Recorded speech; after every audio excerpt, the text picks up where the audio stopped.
Hello students. आप लोगों का शशांक एट दीपू के यूट्यूब चैनल में बहुत बहुत स्वागत है। हम लोग फ्रांस की क्रांति के बारे में समझ रहे थे और आगे धीरे धीरे चल रहे थे कि फ्रांस की क्रांति कैसे हुई। मैं उसके बारे में थोड़ा सा आप लोगों को रिपीट कर देता हूँ ताकि आप लोग के दिमाग में वो बना रहे। जैसे कि मैं बताया था कि फ्रांस की क्रांति के बारे में हम लोग कई वीडियो में चर्चा करेंगे, एक एक हेडिंग को या दो दो हेडिंग को समझते हुए चलेंगे। तो इस वीडियो में हम ये चर्चा करेंगे कि कैसे उभरता हुआ मध्यम वर्ग था, मतलब कि उभरता हुआ जो मध्यम वर्ग था ये क्या था, और ये विशेषाधिकार के अंत की कल्पना की। मतलब जो उभरता हुआ मध्यम वर्ग था इसके बारे में हम लोग को इस वाले जो पर्टिकुलर अभी वीडियो बनाया हूँ इसमें चर्चा करना है। उससे पहले मैं थोड़ा सा आपको प्रीवियस ईयर मतलब कि प्रीवियस लेक्चर की तरफ लेके चलूंगा, जो मैं प्रीवियस लेक्चर में आपने बताया था कि कैसे तीन स्टेटों में समाज बटा हुआ था। ये इतना इंपॉर्टेंट चार्ट है ना कि इससे प्रश्न कभी कभी बन जाता है, तो इसलिए इसी चार्ट के थ्रू हम समझने की कोशिश करेंगे। मैं बता रहा था कि जैसे कि जो प्रथम स्टेट था, प्रथम स्टेट में जो पादरी लोग थे, और द्वितीय स्टेट में आपका कुलीन वर्ग था, और तीसरे स्टेट में बड़े व्यापारी कर्मचारी थे, फिर उसके बाद किसान वगैरह थे, तब छोटे किसान थे।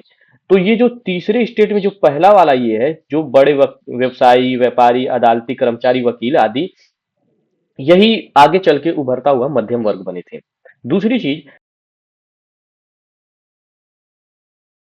प्रथम और द्वितीय स्टेट में क्या था कि प्रथम और द्वितीय स्टेट वाले जो लोग थे, ये लोग टैक्स नहीं देते थे। ये लोग टैक्स नहीं देते थे, मैं पिछले क्लास में बताया हूं कि ये लोग टैक्स नहीं देते थे, कर नहीं देते थे, और कर केवल देने की जिम्मेदारी इन्हीं लोग की थी, और यही चल के आगे चल के क्रांति का रूप लिया था। इसके बारे में हम लोग चर्चा कर लिए थे। तो उसमें जो तृतीय स्टेट में ये जो बड़े व्यवसायी, व्यापारी, अदालती कर्मचारी, वकील आदि थे, ये लोग का धीरे धीरे ऊपर उठना शुरू हो गया था। अब कहेंगे कि सर कैसे धीरे धीरे उठना शुरू हो गया था, उसको मैं लेके चलता हूं आप लोगों को। यहाँ पे देखिए, इस हेडिंग को, ये हेडिंग बहुत इंपॉर्टेंट है। अब हुआ क्या कि जैसे जैसे क्या हुआ कि जो पहले कर बढ़ना और अकाल का समय किसान और कारागारों विद्रोह का चूंकि था, परंतु उसकी सामाजिक आर्थिक व्यवस्था बुनियादी बदलाव लाने के साधन एवं कार्यक्रम नहीं थे। ये जिम्मेदारी तीसरे स्टेट के उन समूह समूह ने उठाई जो समृद्ध और शिक्षित होकर नए विचारों के संपर्क में आ गए। मतलब कि मैं बताया कि जो थर्ड जो स्टेट था थर्ड जो स्टेट था, इसमें जो पढ़े लिखे लोग थे, जैसे वकील थे, ये लोग धीरे धीरे समाज में बदलाव ला रहे थे। 18वीं सदी 18वीं सदी का मतलब जो था वो 1700 से लेकर के 1800 के बीच का जो समय पीरियड है, क्योंकि इसी समय तो क्रांति शुरू हो रही थी। और फिर 1800 से 1900 के बीच में ये दो पीरियड के समय, 1700 से 1800 और 1800 से 1900, इन्हीं दो पीरियड के समय में ये जो वर्ग था ये बहुत तेजी से उभर रहा था। और इनके उभरने का कारण क्या था? इनके उभरने का कारण क्या था? समुद्री व्यापार, जैसे कि समुद्री व्यापार और ऊनी और रेशम वस्त्रों का उत्पादन। मतलब ये लोग धीरे धीरे क्या कर रहे थे कि व्यापार के माध्यम से पैसा इनके पास आ रहा था, और उस पैसा आने का कारण क्या था? ऊनी और रेशम कपड़ा, और फिर समुद्री व्यापार, ये बहुत इंपॉर्टेंट था। फिर उसके बाद तीसरी स्टेट ने सौदागर, निर्मित के अलावा प्रशासनिक सेवा, वे वकील जैसे पेशेवर लोग भी शामिल हो गए। पेशेवर का मतलब होता है कि मतलब कि वकील लोग थे और प्रशासनिक सेवा में थे, मतलब जो हम पेशा करते हैं उसी को पेशवर बोला जाता है।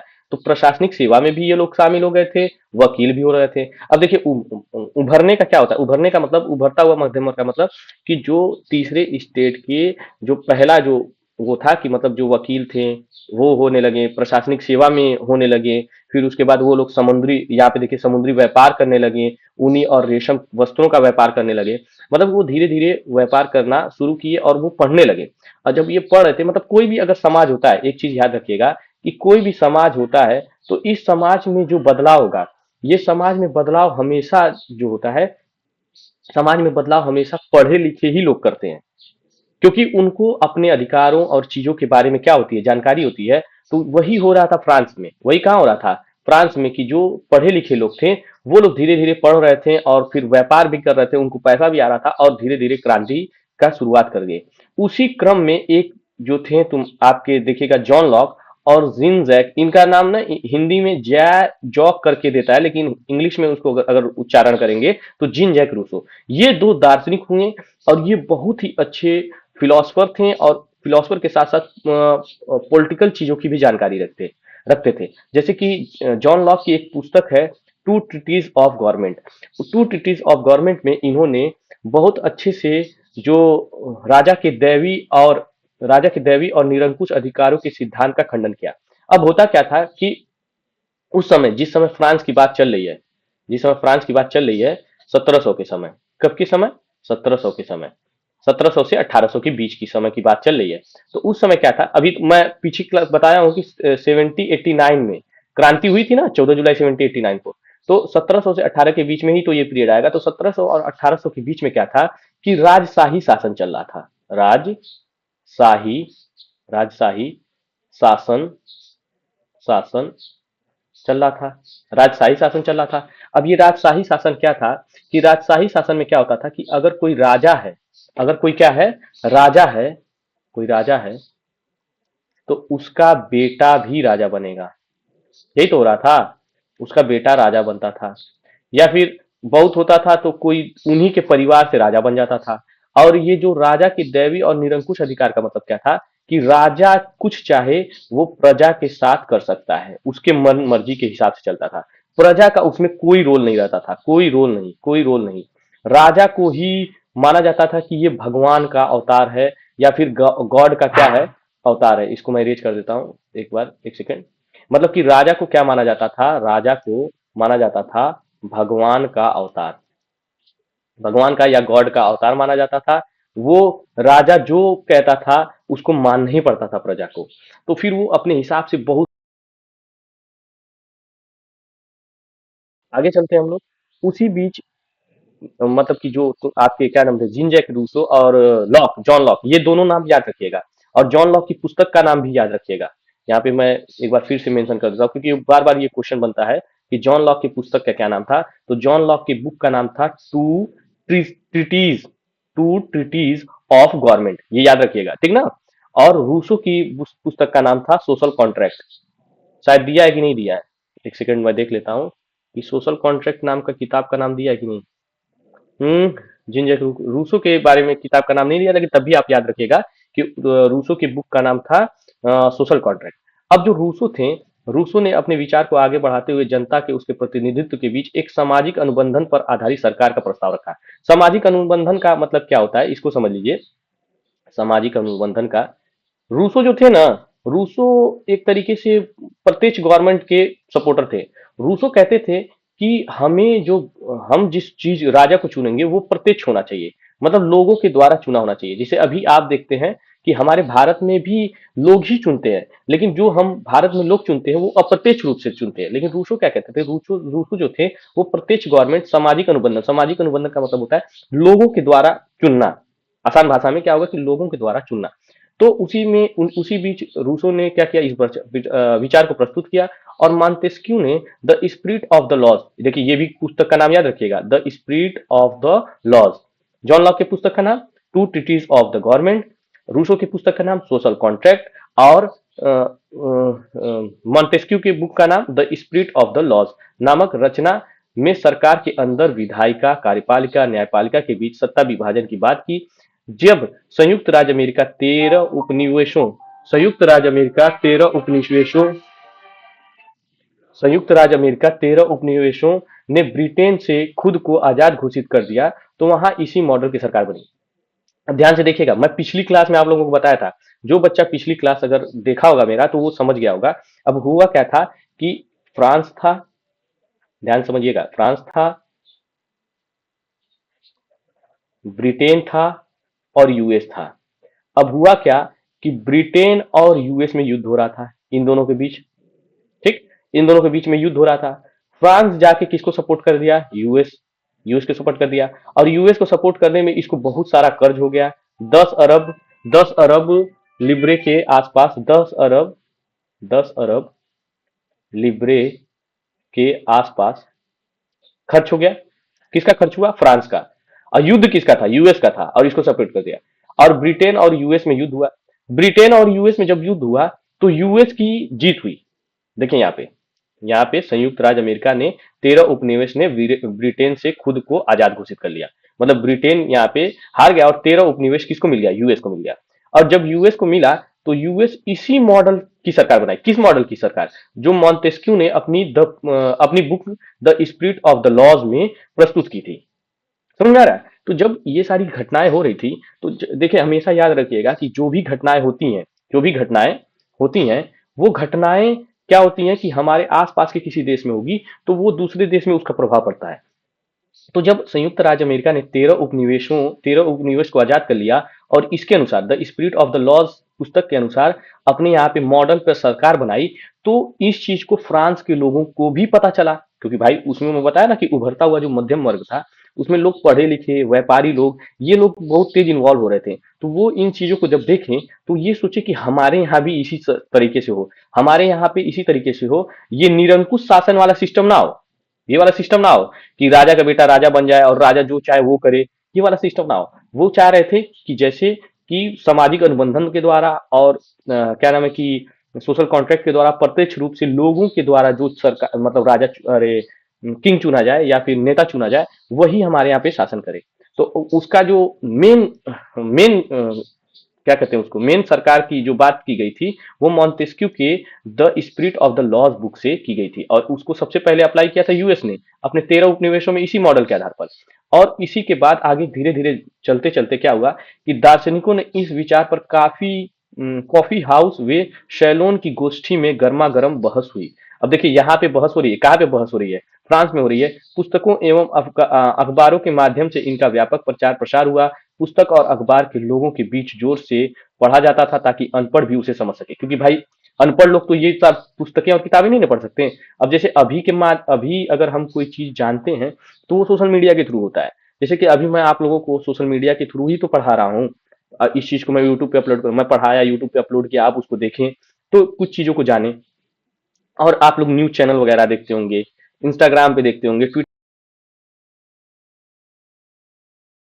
समय सोशल मीडिया पे सॉरी इस समय सोशल मीडिया पे होती थी। लेकिन पहले अगर कोई बात होती थी तो वो पुस्तकों और अखबारों के माध्यम से लोगों तक पहुंचता था। और पुस्तक अखबार अनपढ़ लोग पढ़ नहीं पाते थे, लोग पढ़ नहीं पाते, तो इसलिए वो क्या होते थे, जोर जोर से लोगों को सुनाया जाता था, और अनपढ़ लोग और पढ़े लिखे दोनों जानते थे। इसी समय लुईस 16वां द्वारा राज्य खर्च पूरा करने के लिए फिर कर लगाने जाने की खबर हो गई और विशेषाधिकार वाले व्यवस्था के विरुद्ध गुस्सा भड़क गया।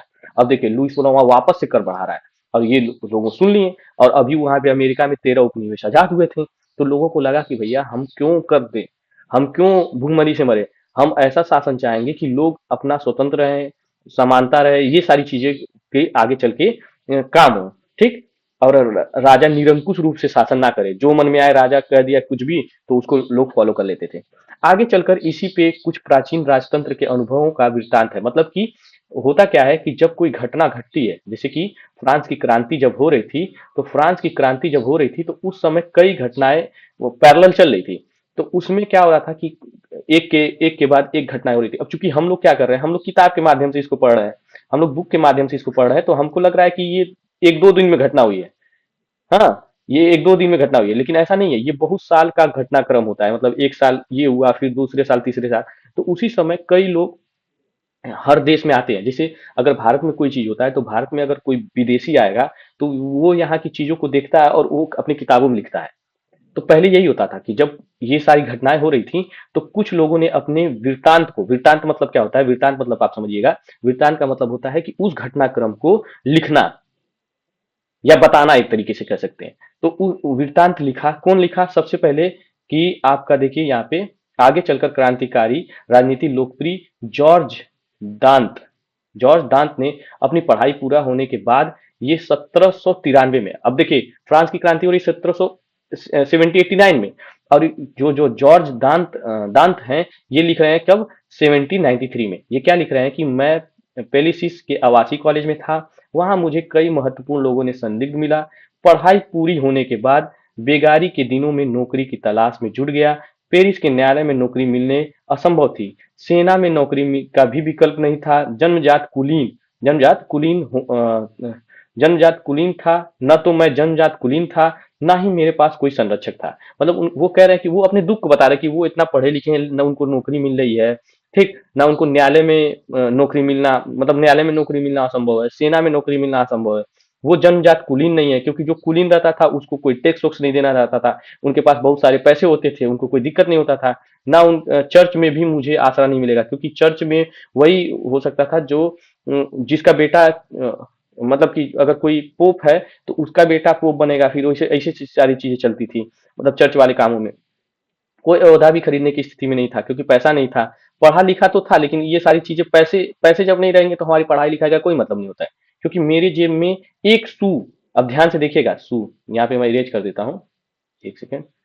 अब देखिए, ध्यान से समझिए, देखिए एक सू क्या होता था, फ्रांसीसी पैसा होता था। जैसे अभी हम लोग क्या, जैसे कर दूं मैं 1 रुपया, तो उसी तरीके से एक सू फ्रांसीसी पैसा होता था। पैसा तक नहीं था, पुराने दोस्त भी मुंह मोड़ लिया था, क्योंकि देखिए हमेशा जानते रहिएगा कि अगर आपके पास पैसा नहीं रहेगा तो आपको कोई दोस्त नहीं पूछेगा। तो वही हाल किसके साथ हो रहा है, जॉर्ज जानते के साथ हो रहा है। ठीक, व्यवस्था ने हमें पढ़ा लिखा तो दिया था, लेकिन हमारी प्रतिभा के इस्तेमाल के अवसर उपलब्ध नहीं थे। मतलब कि बेचारे वो पढ़ तो लिख लिए थे, लेकिन उनके पास जॉब नहीं था। देखिए, जब कोई देश अस्थिर होता है तो वहां पे जॉब क्रिएशन बहुत दिक्कत होती है। जैसे अभी भारत समाज में क्या है कि भारत में भी जॉब को लेके बड़ी दिक्कत होती है। लोग पढ़े लिखे तो रहते हैं, लेकिन उनके पास कोई जॉब करने की सहूलियत ही नहीं रहती है। ठीक ना। उसी में एक और वृत्तांत लिखे हैं, आर्थर यंग। दो नाम याद रखिएगा, एक आर्थर यंग और एक आपका जॉर्ज दानत। ठीक, दानत।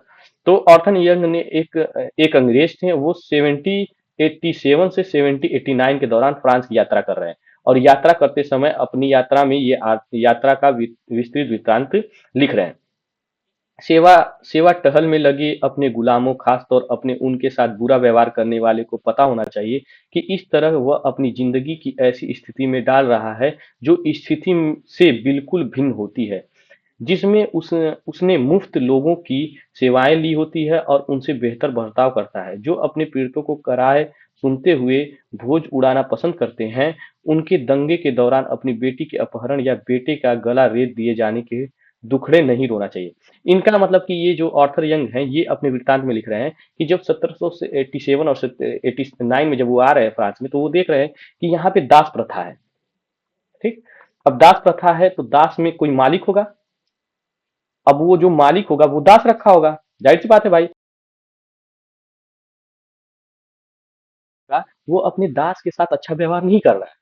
तो अगर दास के साथ अच्छा व्यवहार नहीं करोगे और जब क्रांति होगी और ये जो दास रहेगा, ये तुम्हारी बेटी का अपहरण करेगा और बेटे के गला रेतेगा, तो भाई उसका दुखड़ा नहीं ना रो सकते तुम अगर मालिक हो तो तुम अपने दास के साथ अच्छा व्यवहार करोगे, तो अभी ना अगर क्रांति हुई या कुछ हुआ तो दास अगर कुछ नहीं करेगा। लेकिन अगर तुम मालिक हो और दास के साथ बहुत बुरा बर्ताव किए हो, और फिर उसके बाद जब क्रांति होगी, तो भाई जाहिर सी बात है कि दास जब क्रांति होगी तो बहुत सारे लोग हो जाते हैं, उसमें इकट्ठा हो जाते हैं, बहुत सारा कानून व्यवस्था अस्त व्यस्त हो जाती है। तो उसी चीज के बारे में कह रहे हैं कि जब दास तुम्हारे बेटी का अपहरण करे और बेटे का गला रेत दिया जाए तो तुम्हें दुखड़ा नहीं रोना होगा। अब बेसिकली हम लोग इस टॉपिक में जो अभी मैं डिस्कस किया हूँ, इसमें हम लोग मध्यम वर्ग जो उभर रहा था इसके बारे में, मध्यम वर्ग कौन था इसके बारे में मैं वापस से फिर से आपको एक बार रिवीजन करवा देता हूँ, क्विक रिवीजन, क्योंकि ये बहुत बार पूछता है कि मध्यम वर्ग में कौन था। तो मध्यम वर्ग बेसिकली क्या था कि ये तीसरे स्टेट के जो ये लोग थे, व्यवसायी थे, व्यापारी थे, अदालती कर्मचारी थे, वकील थे, ये लोग थे तीसरी स्टेट में। और ये जो तीसरी स्टेट के जो लोग थे, ये व्यवसाय और व्यापार करके बहुत सारे पढ़ लिख लिए, और इनका धीरे धीरे धीरे धीरे ग्रोथ होने लगा। और उसी ग्रोथ के चलते क्या हुआ कि धीरे धीरे फ्रांस में क्रांति का रूप जब लिया, तो उसमें इनका योगदान सबसे ज्यादा था, क्योंकि जो कम पढ़े लिखे लोग थे उनको भी जगाने का काम यही लोग किए। और फिर इसके बाद क्या नाम है कि दो यात्रा वृत्तांत के बारे में हम लोग भी चर्चा किए कि दो यात्रा वृत्तांत हुए थे, जिसमें जॉर्ज दानत और आपका कहा गया ऑर्थर यंग, इन दोनों लोगों के बारे में ये लोग जो यात्रा वृत्तांत लिखे, इनके अनुभवों को भी हम लोग इसमें पढ़े। ठीक, बेसिकली इस टॉपिक में हम लोग इन चीजों की चर्चा किए। और अगर आपको कोई डाउट हो या फिर कोई कन्फ्यूजन हो तो आप कमेंट में कर सकते हैं, उस चीज को बता सकते हैं, मैं उस पर जरूर गौर करूंगा। अगर आप पूरा लेक्चर देखेंगे तो मैं इतना तो कह सकता हूँ कि फ्रांस की क्रांति से आपका एक भी क्वेश्चन गलत नहीं होगा। और नेक्स्ट पार्ट में हम लोग इसके आगे का चैप्टर पढ़ेंगे। तब तक के लिए जय हिंद।